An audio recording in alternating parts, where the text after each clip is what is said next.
Bom, então começando com o tipo 9 hoje, né? Vamos falar aí um pouquinho do que a gente fala que é o líder do futuro. Então, eu trouxe, como sempre, né, alguns vídeos para interagir com vocês, para vocês também assimilarem através do Nicolai, que é né, a nossa referência de estudo no Brasil. Então, os vídeos do Nicolai que são disponibilizados para treinamento são alguns vídeos mais antigos.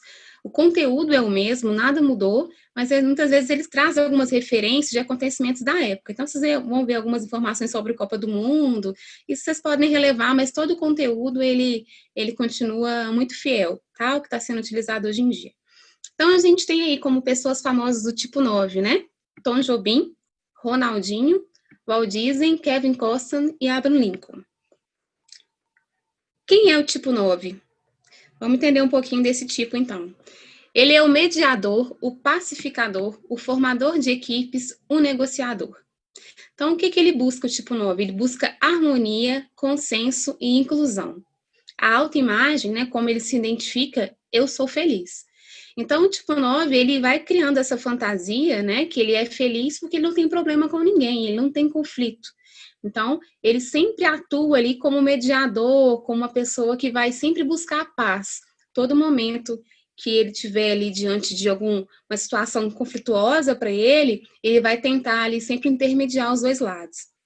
E para isso, né, ele muitas vezes tem um estilo de comunicação devagador, ou seja, ele começa ali um assunto, um debate, e ele vai tentando ali avaliar como que está sendo interpretado. Se ele perceber que ele está gerando algum estresse, ele tem tempo ainda de mudar o direcionamento da conversa para que ele não cause nenhum mal-estar. Ele evita o mal-estar a todo momento.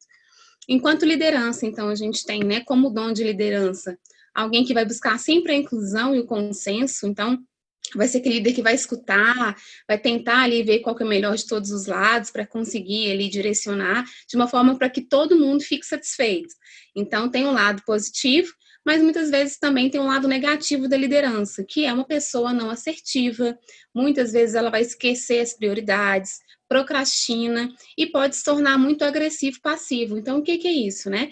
É muitas vezes ele ficar ali naquela situação de passividade e quando ele é cobrado, ele reage muito mal, né? E aí tudo isso, como a gente sempre falou, muito a nível de inconsciência, né?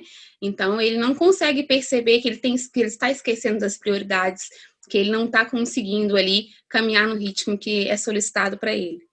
Então, muitas vezes, ele vai fugir do conflito. Conflito com pares, conflito com os subordinados, né? A equipe dele sente muito isso, né?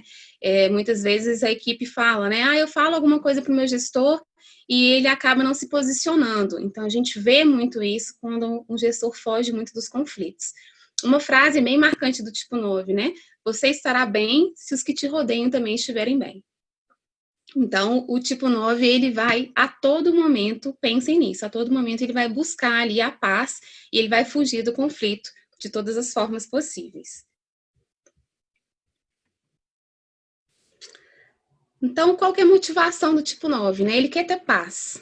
Ele acha que ter amigos, né, não fazer conflito, não ter conflitos, ele mantém a amizade e tendo a paz para ele é muito mais confortável, ele se sente feliz assim. O medo fundamental do tipo 9, né, é de perder o vínculo com os outros. Então, ele tem tanto medo ali dele ficar sozinho, dele não ter pessoas próximas dele, que aí com isso ele vai ter esse comportamento muitas vezes aí de ficar em cima do muro, né? E a gente fala muitas vezes que o tipo 9, quando ele fica em cima do muro, ele toma tiro dos dois lados. Então a gente tem que sempre perceber o quão difícil também é para ele.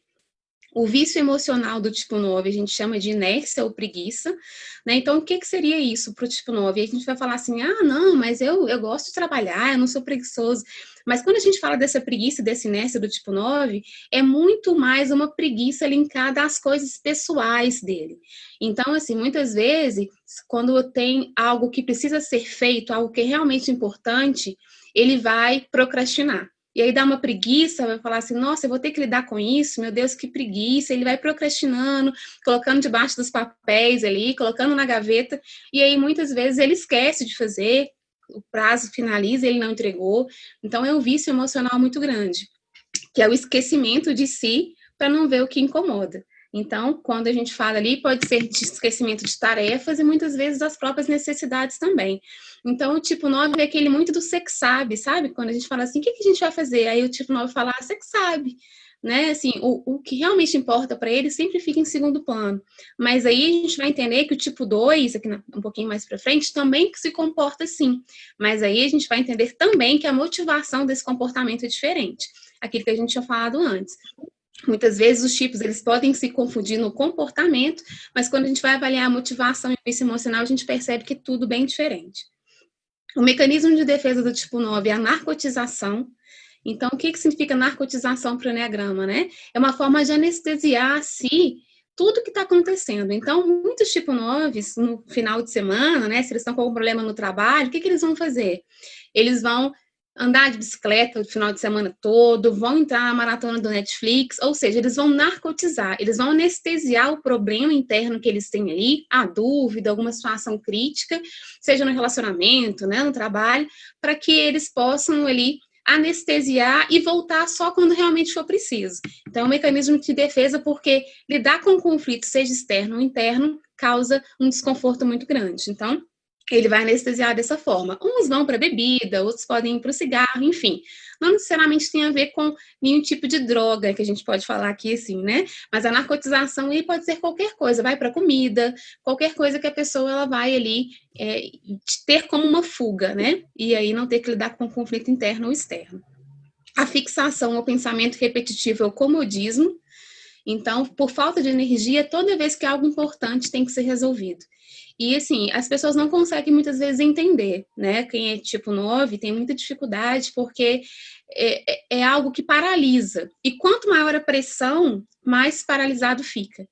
Então, a gente pode entender aí, quem tem hoje um relacionamento com pessoas do tipo 9, a gente tem que ter muito cuidado de como acessar, porque quanto mais a gente pressionar o tipo 9, mais paralisado ele vai ficar, tá? Porque ele fica paralisado diante de algum conflito, e pressão para ele muitas vezes significa conflito.